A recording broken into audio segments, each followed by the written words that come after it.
चीनचे प्रसिद्ध body builder वांग कुन यांचं वयाच्या अवघ्या 30व्या वर्षी निधन झालंय. गेल्या काही वर्षांत प्रसिद्ध बॉडी बिल्डर्स आणि त्यांचा चर्चेला जाणारा फिटनेस पाहता तरुण वयातच त्यांचा मृत्यू होण्याच्या अनेक धक्कादायक घटना घडल्या आहेत.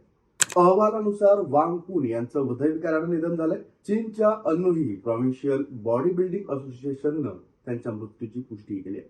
वांग कुन यांच्या मृत्यूनंतर त्यांच्या जीवनशैलीची सध्या चर्चा जी आहे ती मोठ्या प्रमाणात सुरू आहे.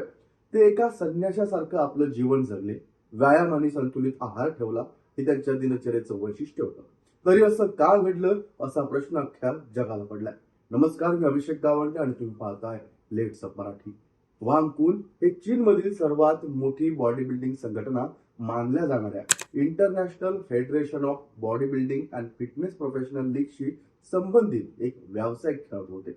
वांग कुन यांनी चायनीज बॉडी बिल्डिंग असोसिएशनचे सलग 8 बॉडी बिल्डिंग जेतेपदे जे आहेत ती जिंकली आहेत. त्यांनी अनेक राष्ट्रीय बॉडी बिल्डिंग चॅम्पियनशिप मध्ये भागही घेतलाय. त्यांचं वैशिष्ट्य म्हणजे ना ते कधी दारू प्यायले त्यांच्या हयातीत, ना कधी कोणत्या पार्टीत सहभागी झाले. एका संन्याशासारखं आयुष्य ते जगले. त्यांनी व्यायाम करण्यात आपला बराच वेळ जो तो घालवलाय आयुष्यातला. अनेकदा उकडलेलं चिकन आणि सूप असा त्यांचा आहार असायचा. अनेक मुलाखतींमध्ये तर वांग कुन यांनी सांगितलंय की ते गेल्या 10 वर्षांपासून ध्यानधारणाही करत होते आणि बौद्ध भिक्षूसारखं जीवन जगत होते. त्यांनी सांगितले की इतकी भव्य शरीरयष्टी प्राप्त करण्यासाठी त्यांना खूप परिश्रम घ्यावे लागतात. ते एक यशस्वी उद्योजक आणि मसल फॅक्टरी म्हणून ओळखल्या जाणाऱ्या जिम चेनचे मालक देखील. ते लवकर आणखी एक जिम उघडण्याच्या तयारीत होते.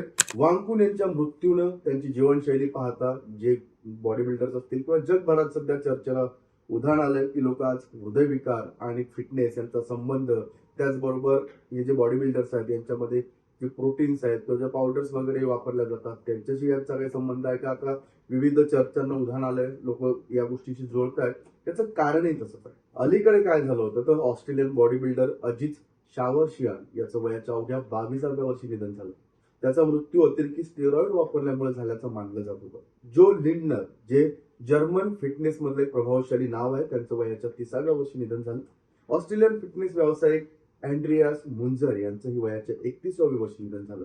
अतिरेकी व्यायामामुळे त्यांचे अनेक अवयव निकामी झाले होते. त्यामुळे आता बॉडी बिल्डिंग क्षेत्रात नाव कमावणाऱ्या, मेहनत करणाऱ्या, व्यायाम करणाऱ्या नवयुवकांनी, तरुणांनी आपल्या फिटनेस संदर्भात, ज्यावेळी आहारासंदर्भात विचार करत असताना हृदयविकाराच्या बाबतीतही अवयव निकामी न होऊ यासाठी खबरदारी घेणं, काळजी घेणं आता कुठेतरी गरजेचं झालंय. तुम्हाला व्हिडिओ कसा वाटला आम्हाला कमेंट करून नक्की सांगा. पाहत राहा लेट्स अप मराठी.